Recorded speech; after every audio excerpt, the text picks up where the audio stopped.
Merong mga tao, sipag, maghanap buhay, magpaaral ng anak, nag-a-abroad kahit mahiwalay sa asawa, para lang siya makapagtipon para sa buhay dito sa lupa. Pero nakalimutan niya, pagkamatay niya, merong buhay sa kabila. Yun hindi na paghahandaan ng tao. Puro pang dito lang sa lupa. Lucas 21:34. Datapwat, ingat kayo sa inyong sarili. Sabi ni Kristo, baka mangalugmok ang inyong mga puso sa katakawan at sa kalasingan at sa mga pagsusumait sa buhay na ito. Na dumating na bigla sa inyo ang araw na yaon na gaya ng isang silo.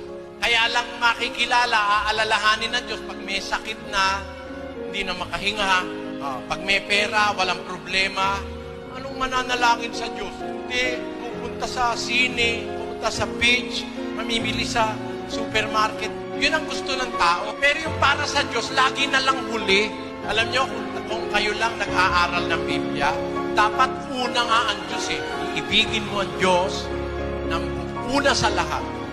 Buong puso mo, kaluluwa mo, buong pag-iisip mo. Buong-buo na ibigin mo ang Diyos una sa lahat. Mag-usisa tayo tungkol sa Diyos. Bigyan natin ng oras ang Diyos sa buhay natin.